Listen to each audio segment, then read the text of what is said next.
누가 읽으실래요? 사도행전 16장 6절에서부터 10절까지.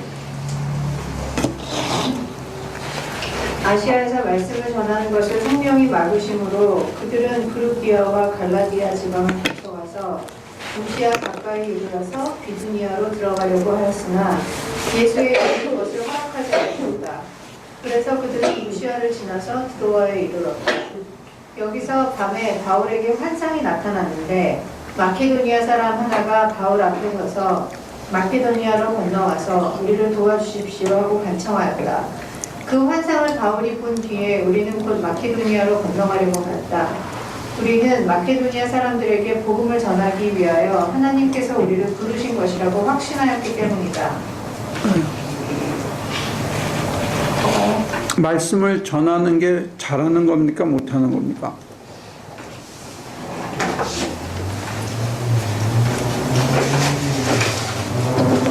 저렇게 입이 막히면 곤란하겠지만 말씀을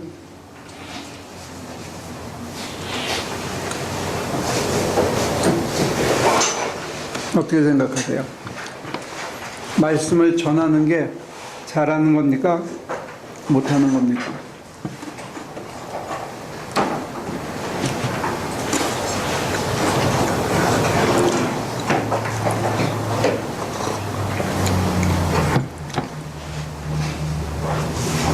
그 정답이 나와 있는데 뭐라고 되어 있죠? 드시는 대로 시키는 대로 시키는 대로 때와 장소. 때와 장소를. 근데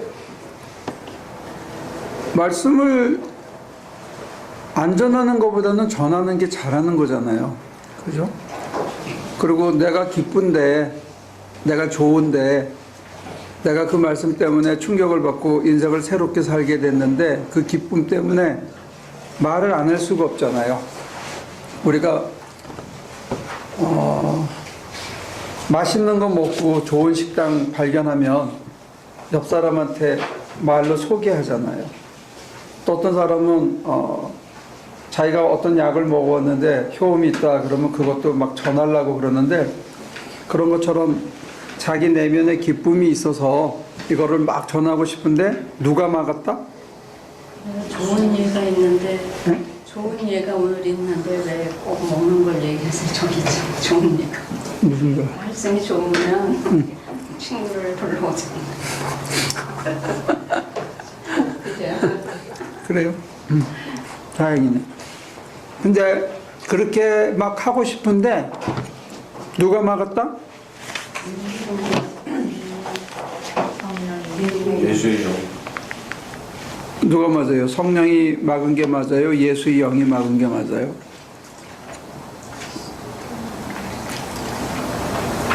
두 분 다 막았어요.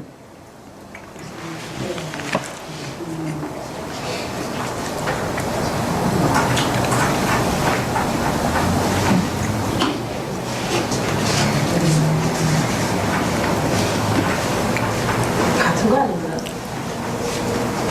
같은 거라고 그러면 상당히 건방진 얘기가 되죠.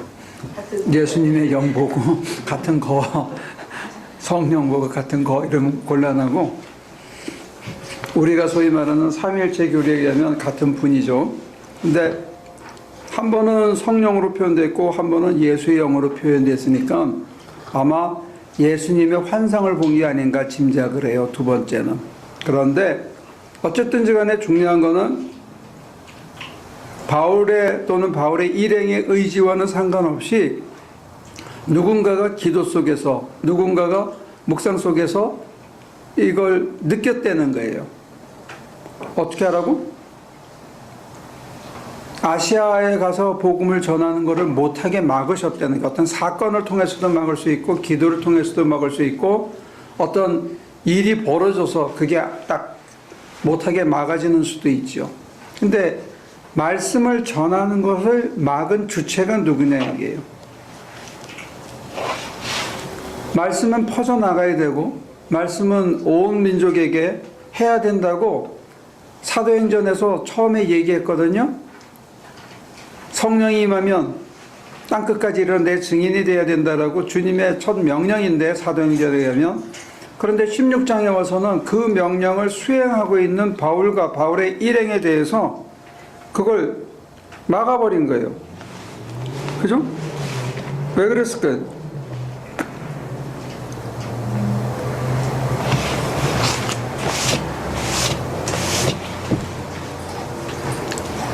왜 막냐 이게 왜? 좋은 일인데 하라고 그래 놓고는 이제 하니까 열심히 하는 차에 막아버렸어.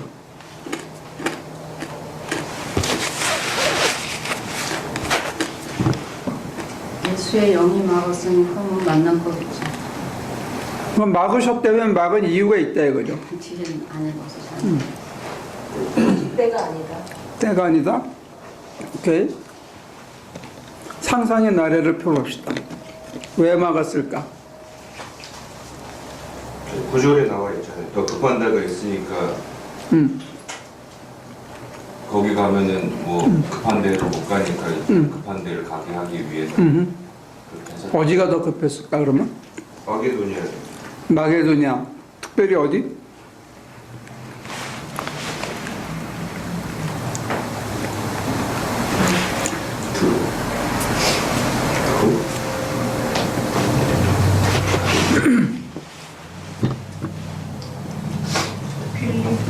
빌립보. 우리가 뭘 하려고 그러는데 성령께서 우리가 하는 일을 막을 때가 있다는 거예요. 지금 전태호 집사가 얘기한 것처럼 어디 다른 데가 더 먼저 순서상 먼저이니까. 장소가 어디냐 했을 때 그 뒤에 나오는 대로 보면 11절부터 읽어보실래요? 13절까지? 우리는 드로아에서 배로 떠나서 사모드라게로 직행하여 이튿날 네아포리로 갔고 거기서 빌립보에 이르렀다. 빌립보는 마케도니아 지방에서 으뜸가는 도시요 로마 식민지였다. 우리는 이 도시에서 며칠 동안 묵었는데 네. 안식일에 묵었는데 장소가 성령이 생각하는 장소가 따로 있었다는 거예요. 근데 그거를 가르쳐 주기 위해서 택하신 방법이 뭐냐면 처음에는 성령이 막으시고 두 번째는 여기대로 하면 무시아 가까이 이르렀을 때 바두니아로 들어가려고 하였으나 다시 했을 때 예수의 영이 그것을 허락하지 않았다는 거예요. 그러니까 두 번이나 출하했는데 못 가도록 영적인 모습으로 막으실 수도 있고 찜찜하게 해서 감동이 안 내키도록 하실 수도 있고 또는 어떤 사건으로 구체적으로 막을 수도 있는데 그래서 어떻게 되느냐 드로아에 이르렀어요. 무시아를 지나서 드로아에 이를 때 여기에서 밤에 바울에게 환상으로 나타나셨어요. 그러니까 막으신 다음에 가야 할 거를 뭘로 나타났다고요? 환상으로. 그래서 마케도니아 사람은 아시아 사람하고 어떻게 다르게 생겼죠?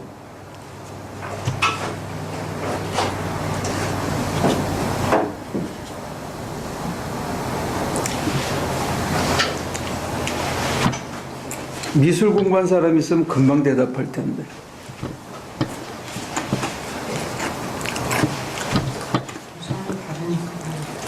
그릭 사람들 약간 중간이죠. 유럽하고 약간 중간이죠. 네, 이슬람 쪽하고 좀 아랍 쪽하고 중간. 아시아 사람들에 비해서 어쨌든지 간에 코가 크고. 우리 저기 모니카 씨 코를 보면 저게 저 코가 바로 그 코입니다. 제 코가 아시아 코고 저 코가 그 마케도니아 사람들의 코예요. 벨라어 좀 가렸나요? 네? 벨라어 좀 가렸어. 클리어해요? 그러니까 아니 모습이 딱 나타났을 때 제 얼굴이 나타났으면 아시아로 갔을 거고 모니카 씨 얼굴이 나타났으면 마케도니아로 갈 수밖에 없다 이게. 제가 드리는 이 힌트는 뭐냐면 구체적이다. 클리어하게 보여주신다는 거예요. 막을 때는 막지만 보여주실 때는 딱 느끼는 순간에 이거구나 하는 감동이 오는데 내가 하기 싫건 하기 좋건 그걸 떠나서 이게 분명하다는 거는 확실하다 이게요. 계시의 힘이 그런 겁니다. 그러니까 찜찜하고 보면 아직 기다려야 돼. 그건 아니라고. 근데 딱 보는 순간에 한 번도 안 봤더라도 자기가 처음 보는 순간에 이거는 클리어하다는 거예요. 그래서 마치 우리 선배들이 뭐라고 설명했냐면 아들이 아버지를 보는 순간 오랫동안 떨어져 있더라도 딱 보는 순간에 뭔가 느낌이 팍 오듯이 우리가 하나님의 계시가 오면 맞구나 하는 게 딱 느껴진다고 그렇게 가르쳤어요, 우리들한테. 그러니까 여러분들이 보면 이 콘지 저 콘지 금방 안다는 거예요. 이해가 돼요? 애매하게 우리 박 목사님 코가 나타나면 그때 막 헤매는 거야. 근데 정확하게 얼굴이 딱 드러난다는 거야. 이게 저 코가 어때요? 어중간하다 이거지, 우리 둘로 치면. 정상이네. 제가 낮은 코예요. 그래서 첫 번째는 계시가 분명히 어디로 가야 되는지를 클리어컷하게 일러주시고 거기를 순응을 하니까 그게 어디로 가냐면 이방 도시 중에 가장 번성한 도시 중에 하나였던 그 당시 빌립보로 갔다는 거예요. 근데 이 빌립보 그러면 여러분들 나중에 생각나는 데 있어요? 빌립보에서 어떤 일이 벌어지죠?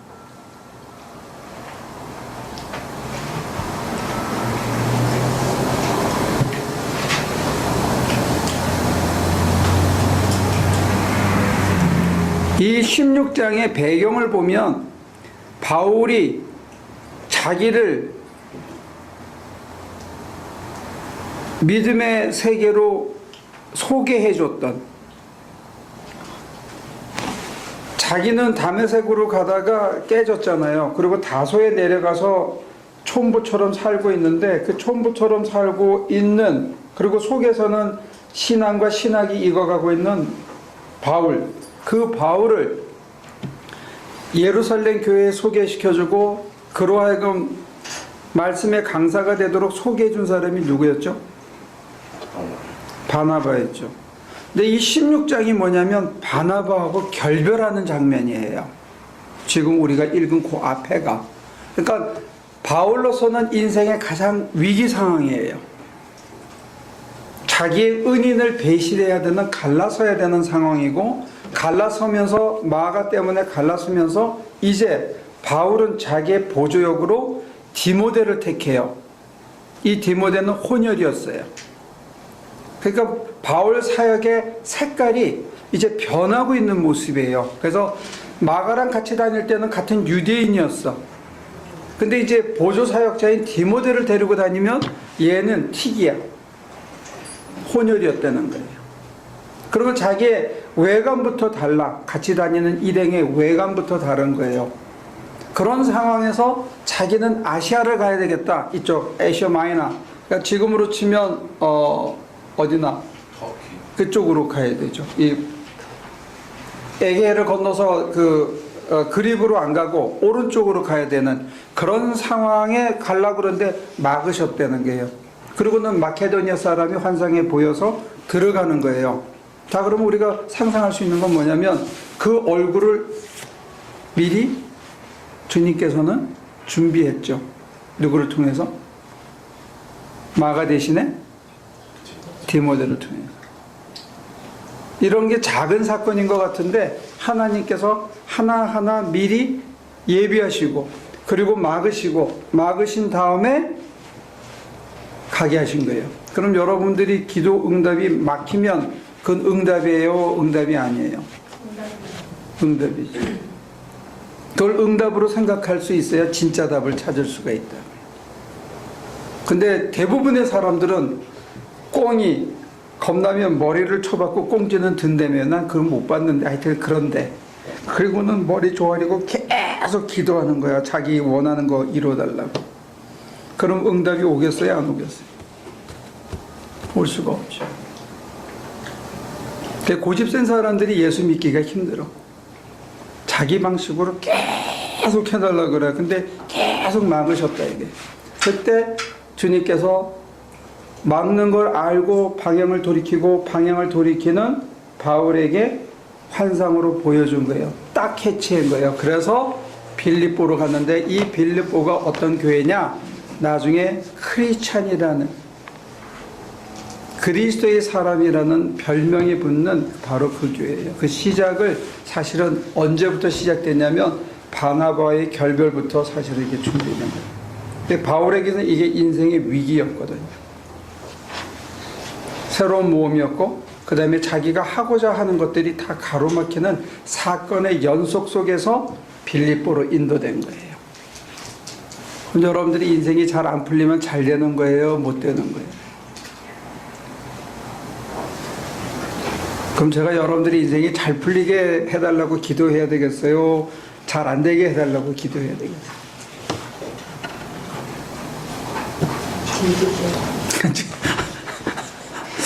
신앙물을 먹더니 빨라졌어. 제가 여러분들이 인생이 꼬이도록 하게 해달라고 계속 기도하고 있는 거예요. 인생이 꼬여야 주님의 영을 만나는 거예요. 사람은 인생이 꼬여야 주님의 뜻을 받아들여. 그래야 방향을 빌립보로 바꾸게 돼 있어요. 축복의 땅으로. 인생이 안 꼬이면 사람들이 완악해가지고 안 받고 지독해요. 제가 절 봐도 그래. 저는 성이 그래서 그래요. 그래서. 네? 제 성은 좋은 강이에요. 편한 강씨라고 괜찮은 성인데 이 인생이 사람이 다 그렇게 생겼어. 각지 패밀리가 모이면 편하죠. 무슨 패밀리가? 각지끼리 모여야 됐습니다. 아, 골치 아파 각시들이면. 장로님은 계속 사우스로 가는 거야. 근데 전에 목사님이 네. 그 기도에서 어떤 클리어하게 받은 응답이라고 생각할 때 그대로 움직이지 말고 혼자라고 하셨는데 그게 너무 명쾌한 것 중에서 야 신난다 이거 잘됐다 내가 원하는 거다 그러면 아니라는 거지. 기다리라는 게 그때는. 근데 바울이 마케도니아 사람이 나타났을 때 그거 가고 싶었겠어요? 안 가고 싶었겠어요? 자기 계획은 아시아였는데 가고 싶었겠냐?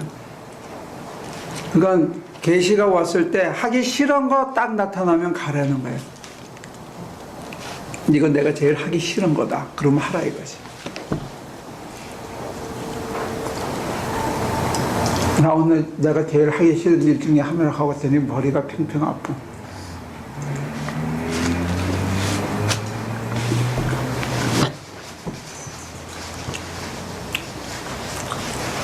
아주 머리가 아파. 아직 이해가 안 됐어요? 이해는 되는데 하기 싫은 거지. 그래도 해야 돼. 그게 자기 일이니까.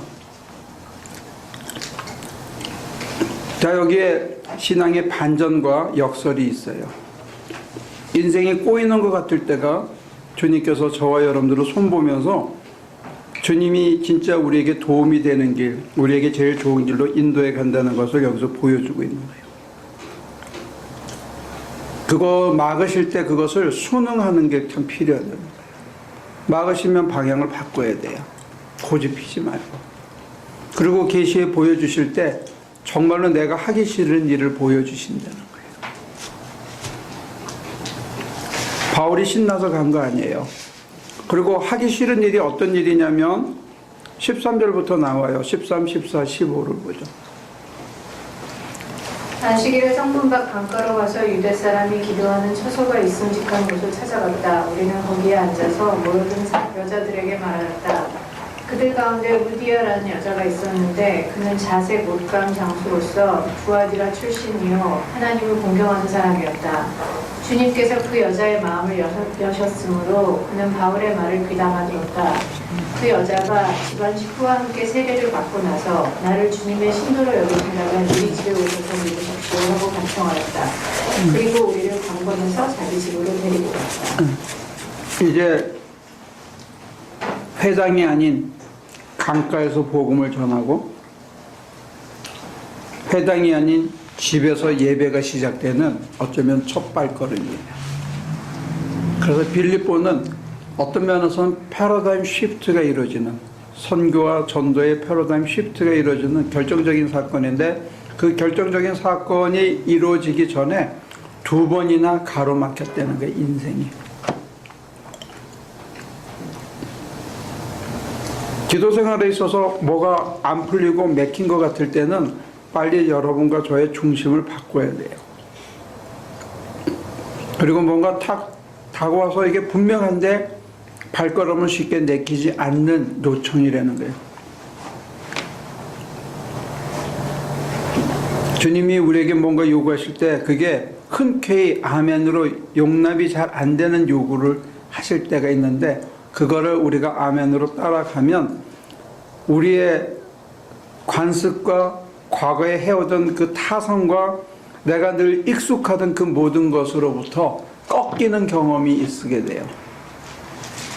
그 꺾이는 아픔이 있어요. 근데 그 꺾이는 아픔을 통해서 이런 역사들이 일어난다는 거죠. 질문 있어요?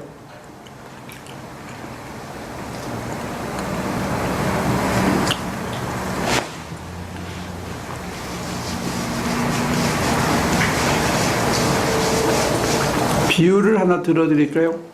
맛있는 거 먹는데 좀 별 좋은 비유가 아니라서 그런데, 풍요의 시대를 산 젊은 시대들은 그런 경험이 없을지 모르는데, 저희 시대에는 뭐가 있었냐면, 특히 저희 누이들이 그런 짓들을 좀 했어요. 껌을 씹다가 책상 밑에다가 붙여놓고 있다가 그 다음날 또 띄어가지고 또 씹고 그랬어요. 여러분들은 혹시 그런 경험이 있습니까? 이게 아마 어느 세대까지 했을까?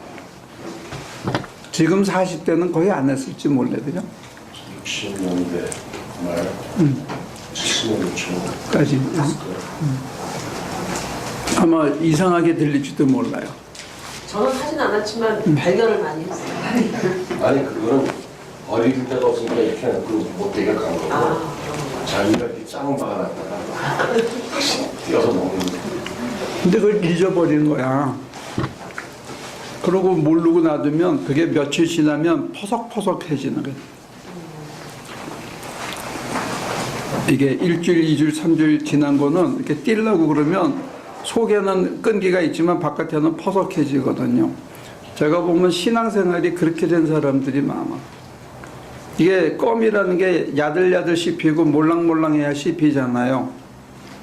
우리의 마음이 몰랑몰랑하고 야들야들해야 주님이 우리를 씹어서 새롭게 변화시키고 쉬운데, 사람 마음이 껌처럼 이렇게 굳어져가지고 퍼석해진 거야. 그러면 참 이거 고치기가 힘들어.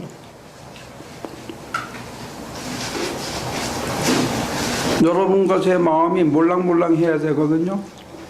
그러니까 자기 주장이나 자기가 하고 싶은 거나 자기가 붙들고 있는 게 강하면 이게 퍼석해져가지고 우리를 다시 빚으시기가 참 힘든 거예요. 자기 주장이 강하면.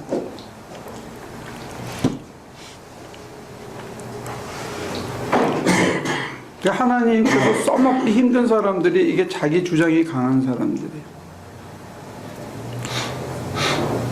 우리가 사람으로 봤을 때 인성이 약하고 막 이러고 뭐 이렇게 해서 부드럽고 야들야들한 것 같은데, 아주 소신줄보다 질기고 잘 안 변하는 사람들이 있어요. 근데 제가 보면 인생이 그런 사람들은 웨이스트하기 쉬워요.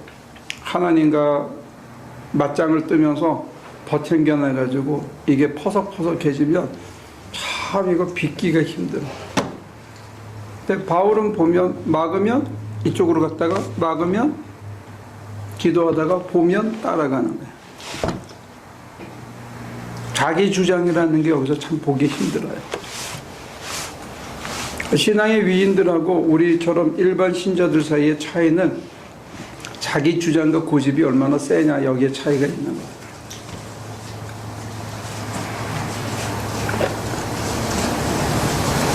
그래서 기도 생활에서 제일 중요한 것 중에 하나는 끊임없이 자기를 버리고 자기를 내려놓고 긴장 상태를 풀고 하나님이 나를 야들야들하게 만들도록 나를 내어드리는 거예요.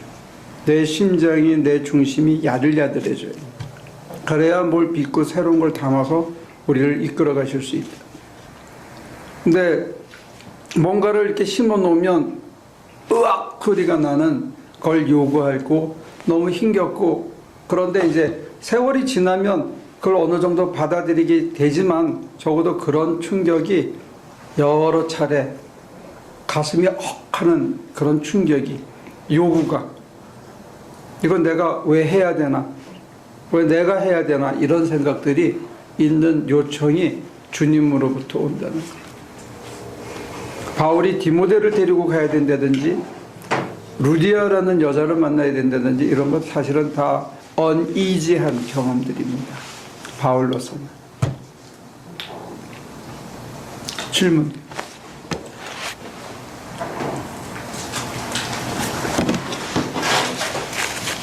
하기 싫다, 하기 좋다, 이런 판단하기 전에 뭔가 나한테 클리어하지 않은 마음이 들 때 기다려야죠. 근데 이제 그게 내가 하기 싫어서 이렇게 흙탕을 쳐서 안 보고 싶어서 그런 건지, 뭐든지 주의 뜻대로 이루어지다 하면 빈 마음에서도 여전히 언클리한지, 그건 좀 구별해 봐야 되겠죠.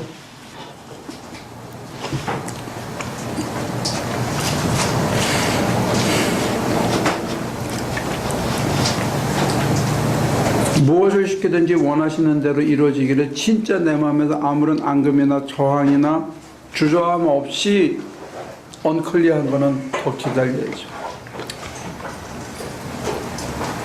자기 속을 먼저 살피고 주시는 뜻을 헤아리는 게 두 번째 순서라고 생각해요. 내 속이 정말 정갈한지.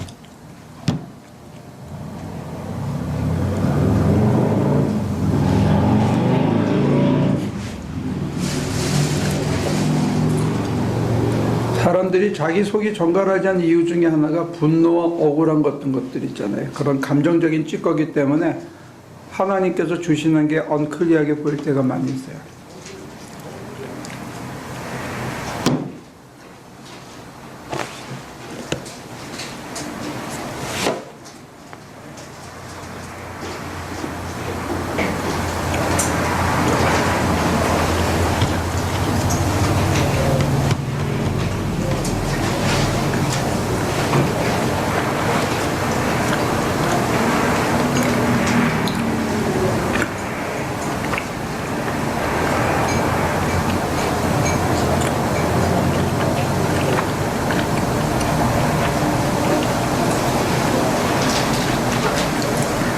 응답을 안 하는 것처럼 느껴지면 그게 막히는 건가요? 그게 막혔다고 하는 건가요? 어떤 기도를 했는데 그거에 대한 아무런 응답이 없으신 것 같아요. 아무런 게 없어요. 그러면 이게 막혔다는 건가요? 지금 여기서 보면 성령이 막으신 그런 거예요. 응답이 없다는 게 노라는 뜻은 아니잖아. 제가 고민하고 싶은 거는 구하는 내용을 포기하는 거가 먼저라는 거예요. 내가 이거 해주세요. 우리는 그렇게 배웠거든요. 내가 구하면 찾고 두드리면 열리고, 이거를 잘못 배웠어. 아니면 그 본문 뒤에 가면 네가 받고자 하는 걸 주라 그러돼 있고, 네가 대접받고자 하는 대로 해라. 그 다음에 그 뒤에 내려가면 먼저 그의 의와 나라를 구하라. 그리하면 후히 더하여 주시리라 하는 내용이 다 있어요. 근데 뒤에는 안 가리켰어. 전반전만 가리키고, 인생은 후반전에 역전골이 나는데 그 본문의 끝이 그렇게 돼 있다는 걸 안 가리킨 거라.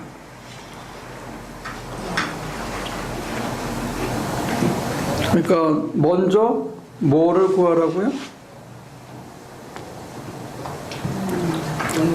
하나님의 의와 하나님의 나라를 먼저 구하래요.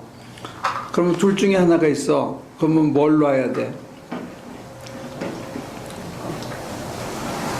하나님의 의와 나라를 놓아야 돼요. 내가 원하고 기도하는 내용을 놓아야 돼요.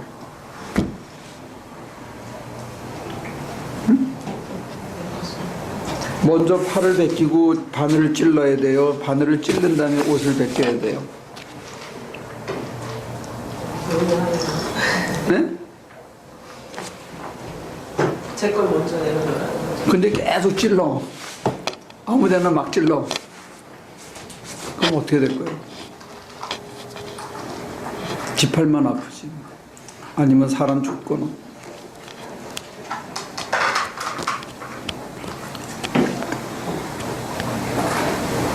성경이 그걸 다 얘기해주고 있는데 앞에만 우리가 들었거든요. 그러니까 사실은 우리가 피해자라고요.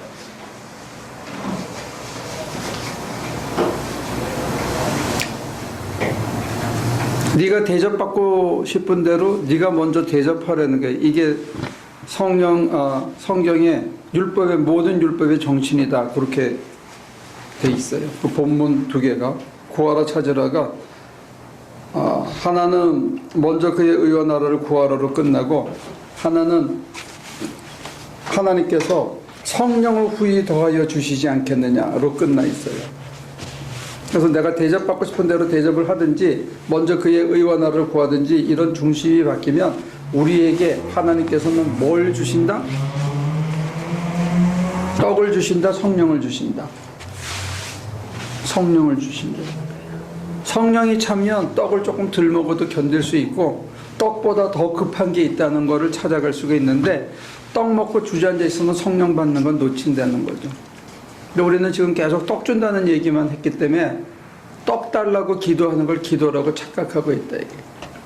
그래서 그걸 내려놓으라는 거예요. 배고픈 놈이 떡 먹고 싶은 생각을 내려놓는 건 참 힘들어요. 당장 내일 안 내면 바운스가 나는데 그거를 하나님께 맡긴다는 게 현실에서는 쉽지 않아요. 근데 하나님께서 원하는 거는 그 두려움을 내려놓고 하나님을 붙들려는 거예요. 그게 응답이에요. 그러면 그 응답을 주려면 돈을 주지 말아야지. 힘드네요. 네? 그게 힘들다고? 두 번, 세 번만 하면 배짱이 생겨요. 두 번, 세 번 하는 그 고비를 못 넘어서 그런 거죠. 두 번, 세 번을 해보면 이런 배짱이 생겨. 잘 안 죽는다, 사람이. 어? 사람이 잘 안 죽는다 그래가지고 쉽게 안 놀라면 다른 사람이 볼 때는 배짱이 있거나 품위가 있거나 둘 중에 하나로 보일 거예요.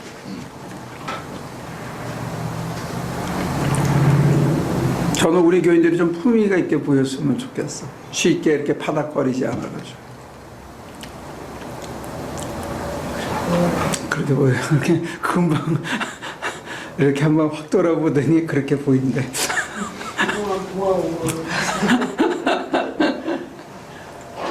아마 같이 오래 계셨던 분들은 모르실 거예요. 근데 최근에 왔기 때문에 이렇게 쉽게 요동치지 않는 거는 이런 고비를 넘어가본 체험이 있거나 아니면 내가 영이 막을 때 안 움직이고 영이 움직이실 때 따라가 봐서 이뤘던 체험이 있을 때 사람들이 영이 움직이기 전에는 소위 광야 시절로 얘기하면 불기둥과 구름기둥이 움직이기 전에는 안 움직이는 지혜를 배운다는 거죠. 그럼 구름기둥이 확 쓰면 어떻게 했어? 뭐 해야 돼요?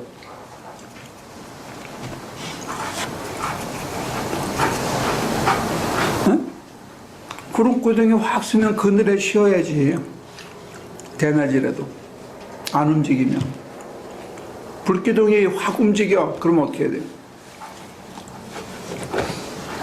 밤에라도 따라가야죠. 우리는 밤과 낮에 고정관념이 있단 말이에요. 낮에는 때약빛이라도 움직이고 밤에는 무조건 자고. 이게 우리의 훈련된 고정관념인데 성령이 이끌어 가시면 구름기둥이 앞으로 전진하면 전진, 대낮에라도 쓰면 그 그늘에서 쉬는 거야. 어차피 안 될 거면 쉬라 이게 즐기고.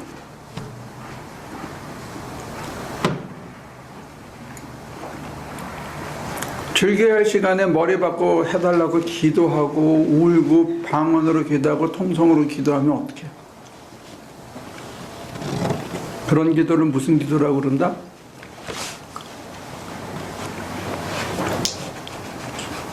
주님의 보좌를 흔드는 헛삭질 기도. 첫째는 무엇이냐? 통속적으로는 주님의 보좌를 흔드는 기도라고 그러고 지금 우리 하나교에서는 하나교의 버전으로는 헛삭질 기도라고 불러요. 안 해도 되는 기도를 해가지고 주님을 성가시게 안 했으면 좋겠어. 그 시간에는 즐기라고 인생을 쉬고 어차피 기다려야 되는 거야. 때가 아닌데. 어떻게 할 수 있을 것 같아요? 때가 아닌 것을. 응답이 없고 안 움직이시면 쉬라고. 머리 좁았고 고민하고 걱정하고 아각거리지 말고 이게 아니구나. 그러면 묵묵히 주어진 하루 일과를 그냥 성실히 일을 하고 땀을 흘리면서 주님을 사모하고 기다리면 되는 거예요. 아프시게 하면 하루 푹 쉬라고 그냥. 쉽죠? 어려워요? 지금 제가 얘기하는 게? 마스크 쓰고 성경 보고 오지 말고.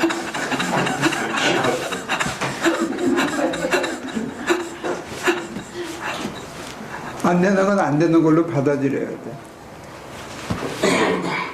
안 되게 하실 때는 그만한 이유가 있단 말이에요. 아시아로 2번이나 못 가게 할 때는 빌립보로 보내고 싶으신 거라고. 빌립보로 보낼 때는 루디아를 만나고 싶으신 거라고. 이걸 순리라 그래요, 순리. 수능이라고 그래요.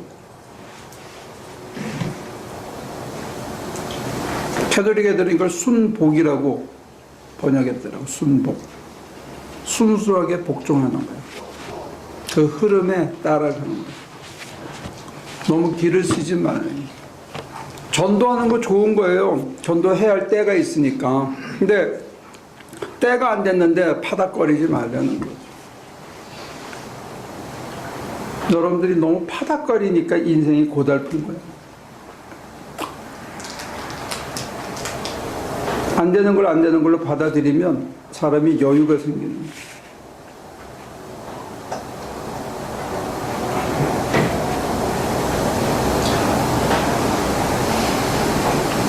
안 될 때는 놀아야 돼. 안 될 때는 주님을 사모하면서 자기의 주어진 하루의 일과만 하지 너무 기쓰지 말라고. 병난다고 병.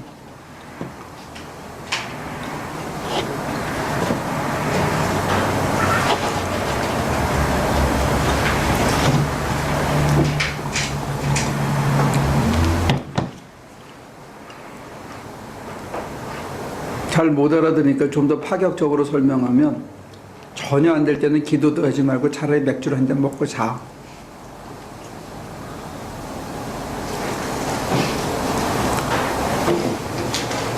그게 장기전에 대한 소리 있더라고요.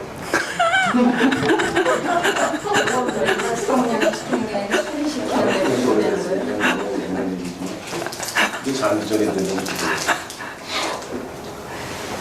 오늘 한 잔 먹으면 내일 또 먹고 싶겠지? 오늘 한 병 먹으면 내일은 한 병 반 먹고 싶겠지? 이제 그러다가 이제 점점 늘겠지? 괜찮아. 그래야 빨리 깨지니까. 차라리.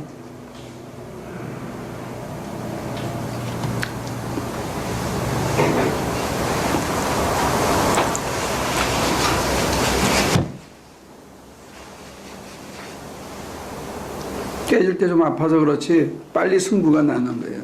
차라리. 괜히 거룩한 척하고 개폼 잡으면 시간만 끌어.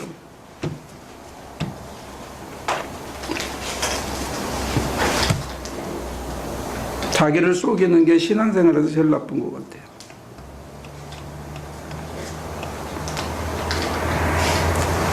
한 걸음 더 나가면 하나님한테 좀 덤벼봐. 그래 뭐 승부가 나도 나지. 차라리 하나님한테 덤벼야 되는데 반쯤 죽은 척 하면서 말라 비틀어지면 그 껌딱지는 바스러져 가지고 쓸데가 없어. 하나님 있으면 한번 나와봐요. 이렇게 덤벼야 되는데 그런 깡다구들이 없는 것 같아.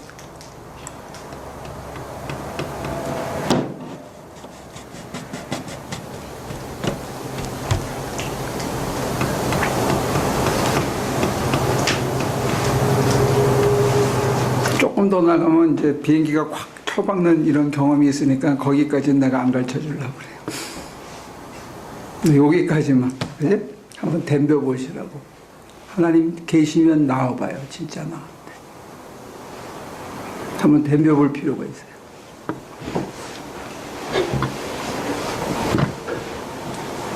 보이지도 않고 만져지지도 않는데 믿는 것처럼 거짓말하는 건 더 나쁜 것 같아요.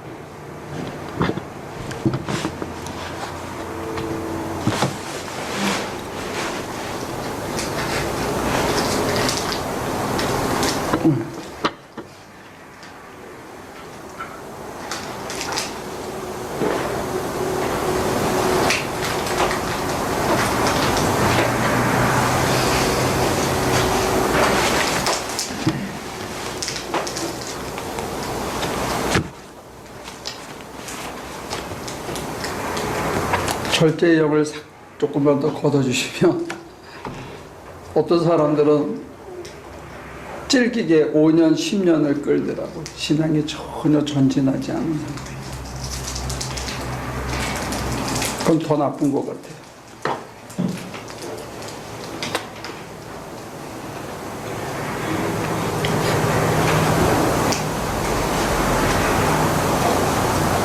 제가 너무 파격적으로 말씀을 드렸나?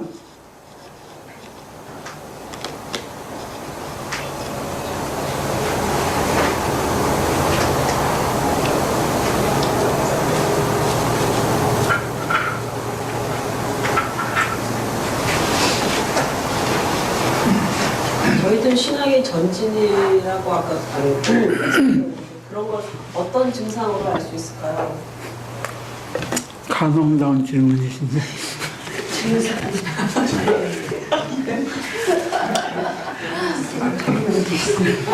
어떤 증상이 나타나냐면 첫째 실실 웃는다. 성경 공부에 나오는 어? 지금 증상이 있잖아요.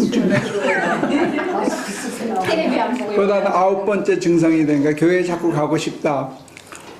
나 없을 때 강 목사가 무슨 얘기를 할까 궁금해진다. 이런 게 이제 9번째 증상이고, 첫 번째 증상은 실실 웃는다.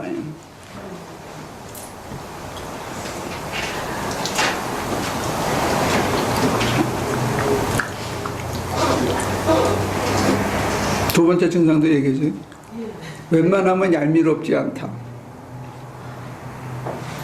옆에 있는 놈이 꼭 남편 얘기하는 건 아니니까 누가 뭐라 그래도 웬만하면 얄미롭지 않다. 세 번째, 누굴 쳐다보면 자꾸 눈물이 난다. 사람 보고 자꾸 눈물이 나고, 작은 일에도 자꾸 눈물이 나고, 주님 생각해도 눈물이 나고, 기도하다가도 눈물이 나고, 말하다가도 눈물이 나면 이게 증세가 조금 심한 거예요. 중증이 해당해요. 그 다음에 자기가 자기 내면을 살폈을 때 행복감이 있다. 더 얘기해줘요? 계속 얘기해야 돼.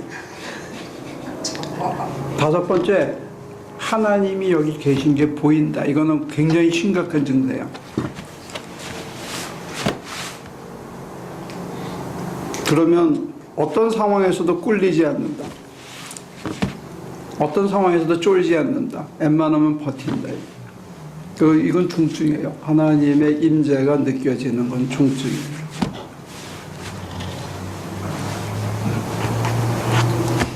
여섯 번째, 자꾸 퍼주고 싶다. 잘 들어.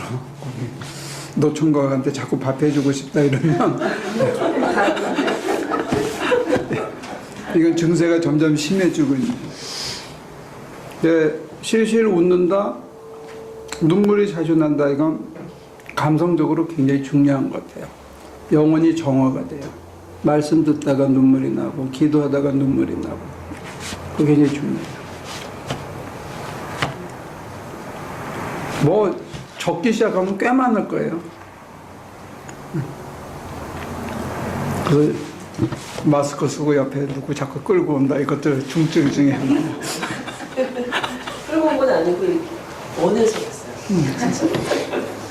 그건 정치적인 수사법이었는데 거기에 넘어간 거예요. 순진해져가지고.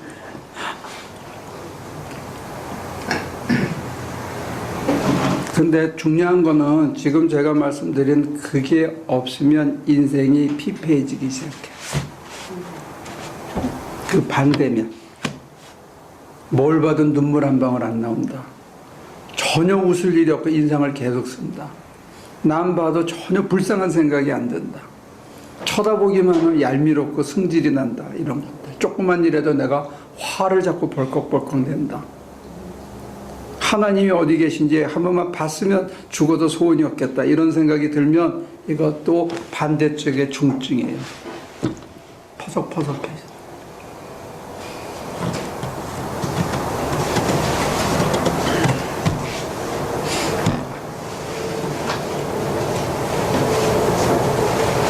그래서 아무리 열받아도 하룻밤을 넘기지 않는다.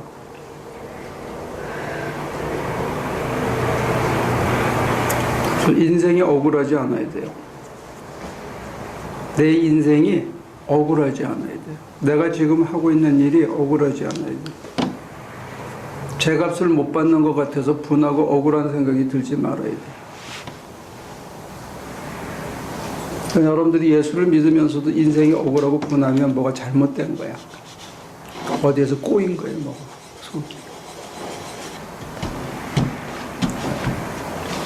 지금 바울과 실라의 얘기를 하면 강가로 나간 거 꼬인 거예요. 외적으로는. 근데 거기에 루디아를 하나님이 예비하셨거든. 근데 그 가정이 다 예수를 믿게 됐어요. 얼마나 신나. 예? 근데 하나님께서는 그 신나고 잘 풀릴 때 뭘 예배하시냐면 바울과 실라를 감옥에 가요. 그러니까 인생이 잘 풀리는 것 같을 때가 하나님 보시기에는 위기일 수 있고 우리가 생각할 때 인생이 꼬인 것 같을 때가 하나님께서는 기적을 예비하시는 전야제일 수도 있어요. 그걸 우리 눈으로 판단하기 시작하면 내 판단이 자꾸 생각이 앞서고 이걸 할까 저거 할까 주저함이 자꾸 생기면 아까 이 반대쪽에 중증이 시작되는 거예요. 불안하고 하나님이 늘 같이 계신 게 보이면 불안이 없어지죠. 이런 건 누가 적어놨어야 되는데 이거 쉽게 가르쳐주는 게 아닌데 잘 기억하시면 좋을 거예요. 실실 웃는다. 눈물이 자주 난다. 옆에 있는 놈이 얄미롭지 않다. 이거 다 감성적인 문제예요.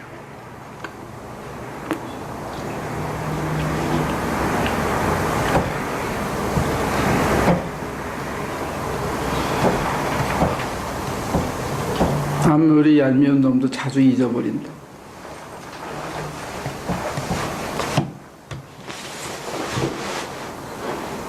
질문 있습니까?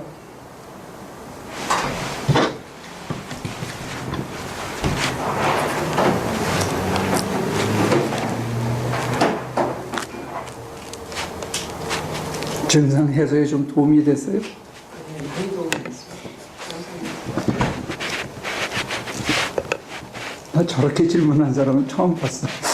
30년 목회했지만 오늘 처음 봤어. 직업병이죠. 심틈이 뭐냐. 지금. 근데 그거 굉장히 중요한 질문인 것 같아. 왜냐면 겉으로 드러나는 거잖아, 그냥. 겉으로 드러난 걸 가지고 거꾸로 찾아 들어가는 거니까 그거 굉장히 좋은 질문인 것 같아.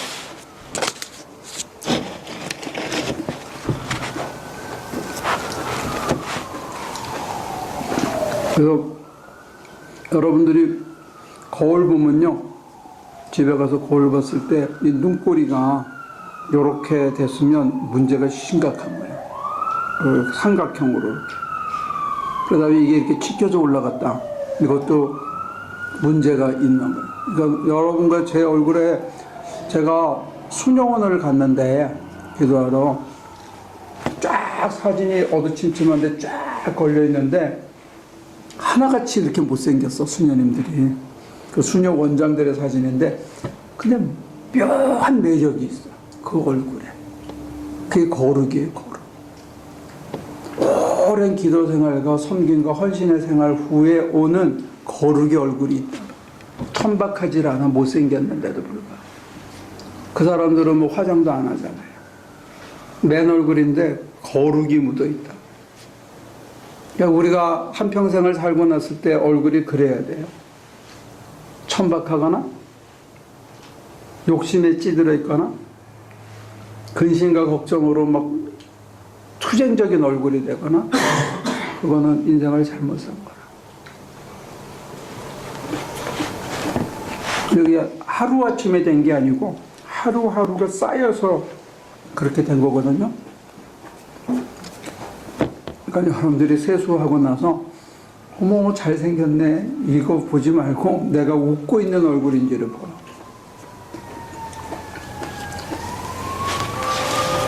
자기 얼굴이.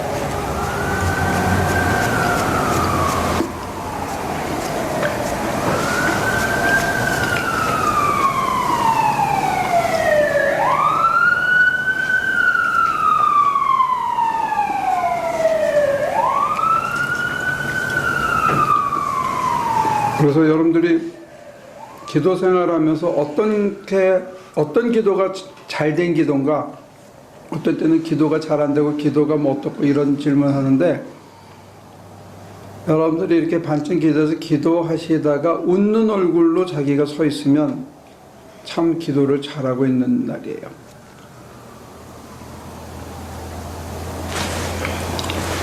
주님을 사모하면 저와 여러분들의 얼굴이 웃는 얼굴로 변해요.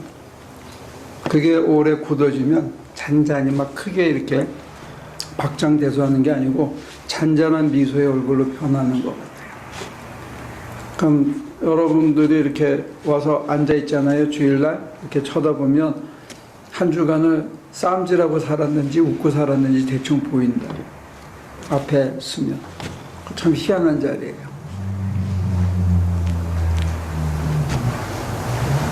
내가 뭐 관상을 보는 건 아닌데 여러분들이 일주일이 편했나, 감사 속에 살았나, 남들은 미워하고 살았나, 그리고 어떤 사람들은 막 날 피해 이렇게 안 보려고 꿀리는 데가 있는 거야. 이거는 안 보려고 그러고.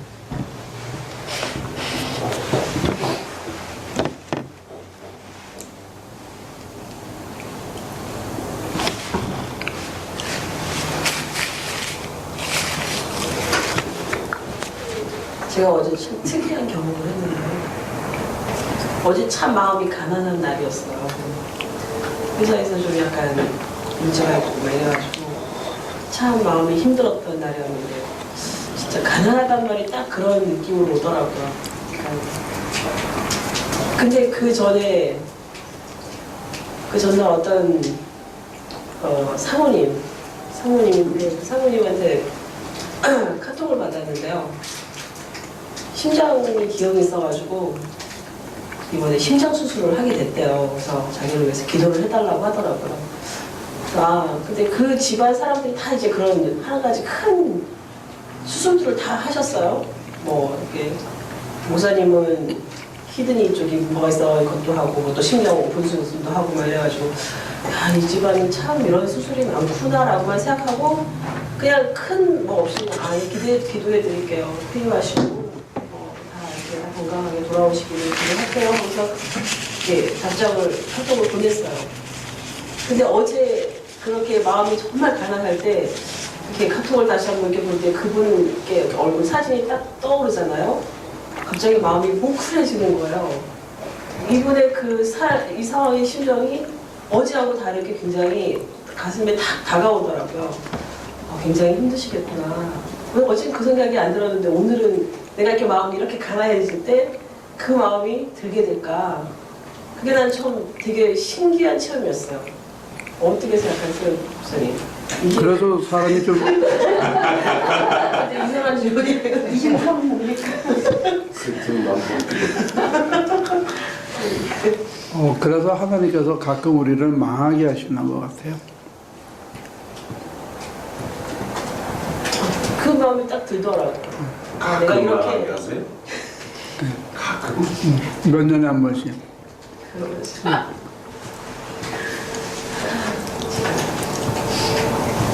심리적으로 뭐 다운되고 뭐 자기가 어려운 난국에 처하고 이런 거 말고 아주 다 털어먹는 망하게 하는 걸 몇 년에 한 번씩 한다고. 그래야 사람이 겸손해지죠. 자기 힘으로 안 된다는 것도 배우고 다른 사람의 아픔도 내가 내 아픔처럼 느껴지기도 하고 그리고 그걸 은혜로 잘 이겨내면 사람이 끈기가 생겨서 웬만한 일에 끝까지 버텨내는 힘이 생기는 것 같아요. 저는 인내가 실력이라고 생각해요. 특히 목사한테는. 신앙인들에게서 인내는 실력입니다. 믿음의 실력이다. 마지막에 사람들이 그걸 못 참아가지고 타협하고 꺾이고 휘고 돌아가고 하면서 영적으로 성장해야 되는 걸 못하더라고요. 그래서 뚝심이 있는 게 굉장히 중요해요. 신앙에서. 끝까지 버텨내는 거.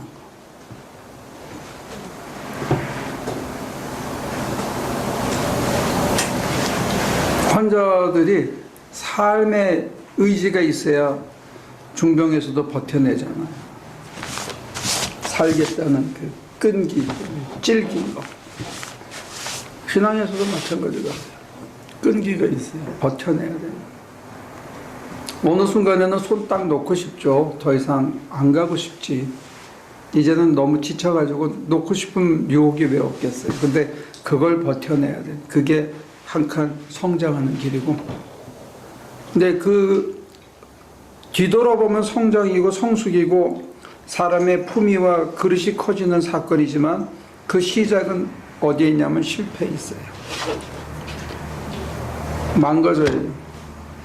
망가지는 게 축복이라는 생각을 사람들이 잘 못하고 안 가르쳐 준다는 거예요. 우리 교회도 망가지지 않았으면 눈이 여기 붙은 애들이 많을 거예요. 이 조그만 교회도. 그죠? 눈이 여기 붙거나 눈썹 위에 붙거나 여기 머리 천장에 붙어가지고 온갖 교만을 다 떨 수 있는 여지가 있겠죠. 저부터 그럴 거예요. 실패를 경험했기 때문에 두렵고 조심스럽고 남을 함부로 대하지 못하고 이게 다 얻은 거기 때문에 내 거인 양 얘기 못한 거죠. 안 그러면 뭐 그 교만해서 어디 쳐다보겠어요? 그런 거지. 그래서 실패는 현실에서의 실패는 저는 굉장히 아름다운 기회라고 생각해요. 그 순간은 참 힘들고 아프지만. 그래서 내가 내 힘으로 살 수 없다는 걸 주님께서 깨우쳐 주시고 계시하시고 그 속에서 내가 무릎으로 끈기 있게 버텨내고 눈물로 내 영혼을 정화하고 그래서 주님이 내 손을 끌고 가시는 것을 매일 느끼면서 살아가는 것은 저는 참 복되다고 생각해요. 그 복을 가르쳤으면 좋겠어. 자꾸 돈 버는 복만이 아니고 주님이 내 손을 끌고 내 눈물을 닦으시고 내 영혼을 이렇게 끌고 가셔서 내가 진짜 겸손해지는 거야. 다른 사람의 아픔을 보면 정말 안 됐어. 그런 사람으로 혹시나 저나 여러분들이 변하면 주머니에 돈이 그렇게 많지 않아도 버텨낼 수 있을 것 같아, 인생을요.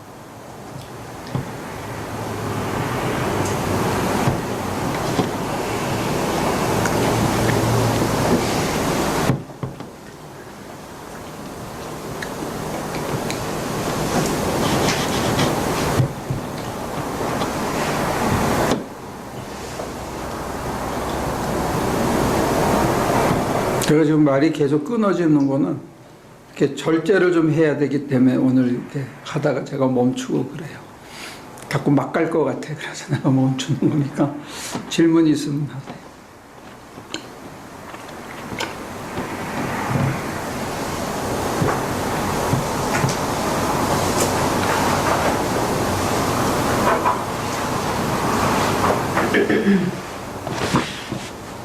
근데 아까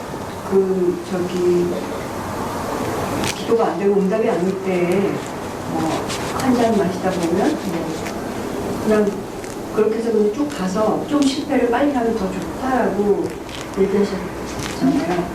근데 그거 너무 나태한 거 아닌가?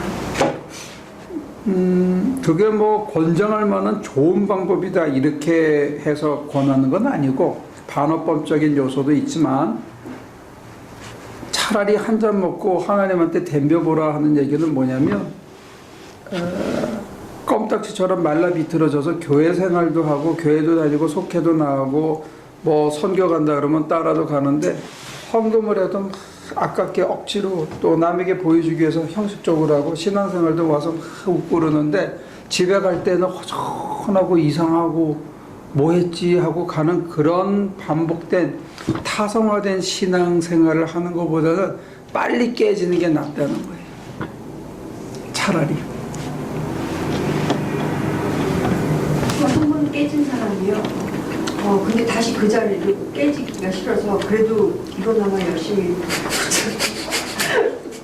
그렇게 했을 때 그렇게 깨져서 다시 깨달았을 때 그 마음이었을 때 했었던 행동을 자꾸 답습해서 글로 가려고 하는 것 또한 노력이지 않을까? 인생을 낭비한다고 생각해요, 저는. 인생이 너무 길지 않은데 그렇게 밋밋하게 5년, 10년 어떤 자기를 쳐서 꺾고 막으시면 꺾이고 딴 데로 인도하시면 거기를 순복하고 따라가고 이런 다이나믹한 역동성이 있는 하나님과 내가 영적으로 교제가 질주로 일어나고 구름기둥으로 불기둥으로 나를 인도하심이 내가 팽팽하게 느껴지고 이렇게 쳐다보면 하나님이 내 주변에 꽉 계신 것 같은 그의 영이 그런 긴장감이 없는 신앙생활을 지속하면요 하는 만큼 세월을 보낸다는 거예요. 그냥 세월이 쭉 가요. 그건 사실은 죽음이라고 영적인. 그래서 신앙생활에서 제일 힘든 게 뭐냐면 영적 무풍지대에 들어가는 거예요. 진전이 없이 그대로 가는 거예요. 그 세월만 가는 거예요, 그냥. 근데 우리가 마냥 사는 게 아니잖아요. 80, 90 넘으면 양로원에서 그냥 남에게 의존해서 살지 무슨 영적으로 더 전진하고 남을 위해서 헌신하고 그런 사람들이 지극히 드물더라고요. 근데 그렇게 치면 뭐 지선 씨도 얼마나 남았어? 30년? 건강하게 움직일 수 있는 시간은 20년도 안 남았어. 나도 이렇게 떠들고 목회할 수 있는 시간이 손꼽 보니까 이제는 한 손가락 뭐 이렇게 많잖아요. 근데 덤덤하게 그냥 하나님의 눈속임을 해가면서 마치 자기를 속이면서 영적인 다이나믹스는 스스로 못 느끼는데 교회 생활은 그냥 하고 우리 장로님 표현에 의하면 떠들어봐야 맥주 깡통이나 쌌지 뭐 그런 신앙생활을 해서 자기한테 남는 게 뭐가 있냐 거죠.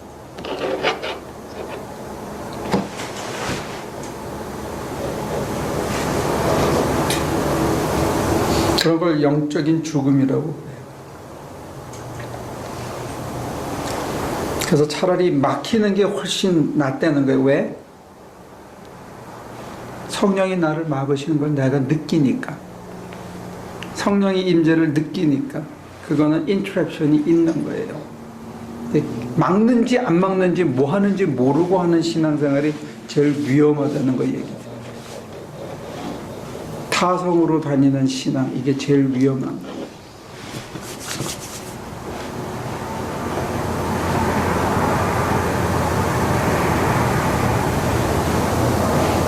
그러려니 차라리 술 먹고 죄를 지라 이거지. 그럼 죄의식이라도 생길 거 아니에요. 그러면 이제 하나님 이게 마지막 잔입니다 이렇게라도 한번 하나님을 찾게 하라 이거죠. 그러다 보면 깨지는 날이 오면 자기 말에.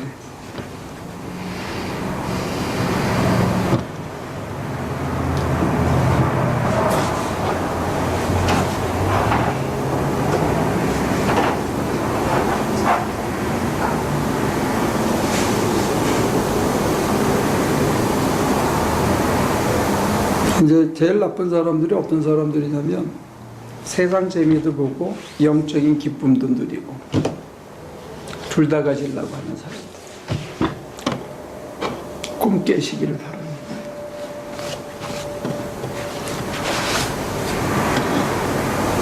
그럼 하나님께서 어떤 벌을 주냐면 내버려 두시는 벌을 주는데 지가 하고 싶은 대로.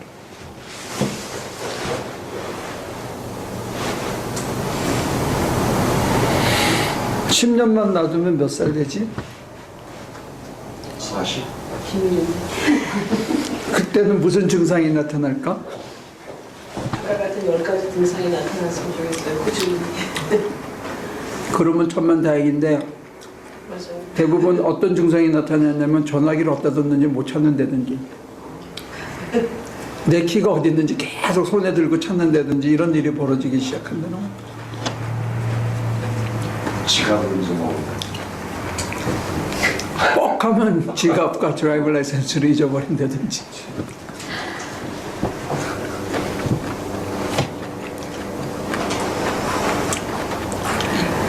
불교 스님들이 무서운 것은 뭐냐면 화두를 통해서 자기 무의식을 다스린다는 거예요. 굉장히 무서운 거예요, 그거는. 신부님들이 목사님들보다 센 거는 뭐냐면 하나님 외에는 아무것도 소유하지 않겠다고 서원을 했다는 점이에요. 그러니까 걔네들은 신자들이 어떻든지 간에 스승은 독하게 가거든 그 길을 자기가 그 길을 가니까 독하게 따라오는 사람들에게는 독한 길을 가르쳐 줄 수 있단 말이에요. 자기가 가봤으니까. 근데 우리는 이게 허물탕한 거야. 제가 안수 받을 때 그거 요구당하지 않았어요. 목사님들은 어떤 요구를 하나요? 그런 요구 안 받죠.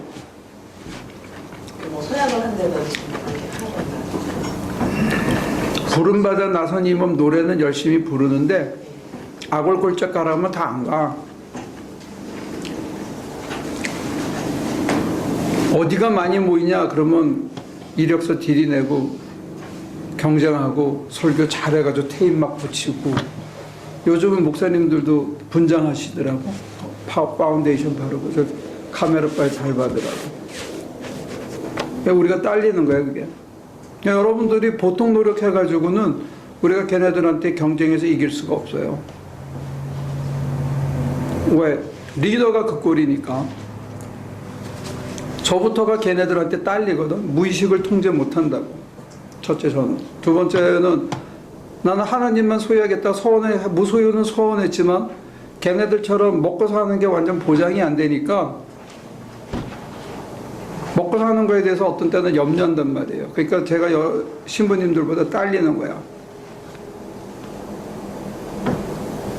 여러분들이 아무리 열심히 해도 롤 모델 자체가 딸려. 그러니까 보통 노력해가지고는 되는 게 아니에요. 이게 우리의 취약점이에요. 응? 뭐랄까? 아니, 교회에서 얼른 나오시는데 왜 먹고 사는 게 해결이 안 되신다고? 안 나오나요? 이상하게 계속 마이너스 통장이야.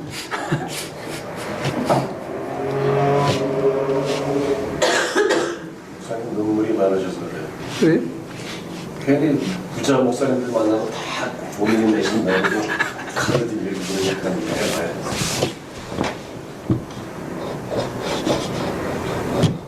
그렇지도 않아.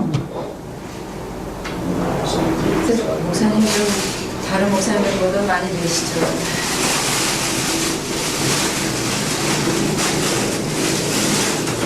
제가 그런 비유를 구체적으로 든 이유는 뭐냐면 저나 여러분들이나 은총에 더 사로잡히도록 분발해야 되고 늘 영적으로 깨어 있어야 된다는 얘기가 하고 싶은 거예요. 주의 영이 이렇게 나타나셔서 우리를 부단히 인도해 주시기를, 어떤 때는 막아서 인도하시고 어떤 때는 못 가게 하셔서 인도하시고 어떤 때는 보여주셔서 인도하시고 어떤 때는 회당이라는 익숙한 자리에 우리가 늘 있던 자리로부터 강가라는 전혀 낯선 곳에, 전혀 어색한 곳으로 우리를 인도하실 때 이게 어색하고 힘들지만 그거를 순복하고 따라가는 부단한 그게 있어야 된다는 거예요. 그리고 내가 충성을 다했는데 하나님께서 우리에게 뭘 주냐? 감옥에 갇히는, 감옥 같은 인생으로 우리를 거꾸로 갈 수도 있다는 거예요.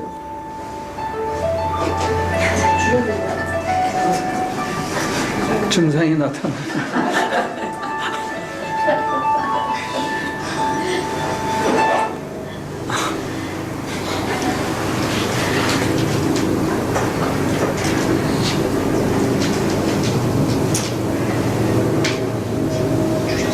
받아야지. 이럴 때 전화를 받아야 되는데 하나님 저 성경 중님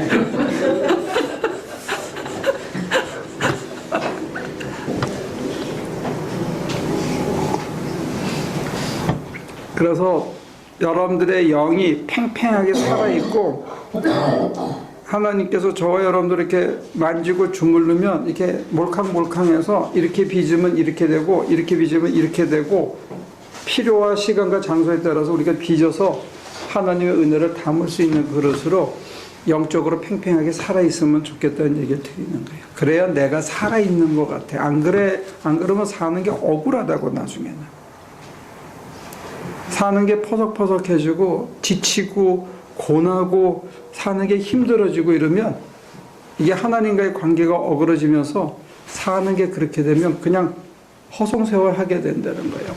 그러지 않았으면 좋겠어. 이 좋은 세상을. 세상 좋잖아요. 그죠? 얼마나 좋은 세상을 살고 있어. 이 좋은 세상을 그렇게 팽팽하게 살았으면 좋겠다는 그런 바람이에요. 그러려고 그러니까 저한테는 이렇게 하기 싫은 것만 골라서 요즘 시키시는지 몰라. 그래서 열심히 하고 있습니다. 즐기자. 힘든 거를 할 때는 어떻게 된다? 즐기자. 그래서 제가 속으로 물어봤어요. 왜 이런 일을 시키실까?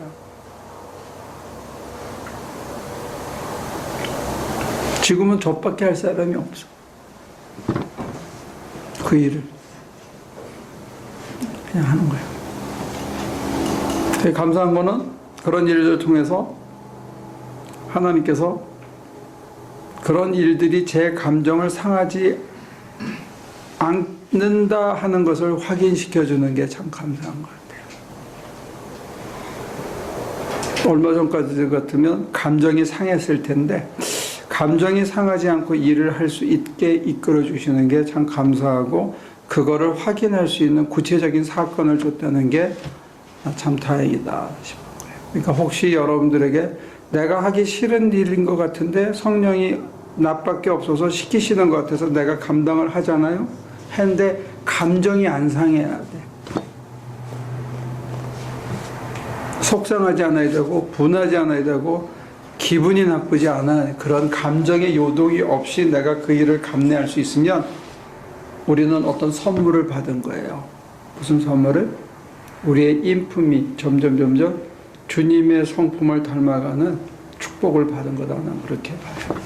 그리고 이게 우리 신앙에 있어서 가장 소중한 축복이다. 내가 참 옛날 같으면 힘겹고 버겁고 하기 싫은 일임에 분명한데 지금 내가 이 일을 시키셔서 하는데 하나도 내 감정의 속까지 들어와서 내게 베키지 않는다.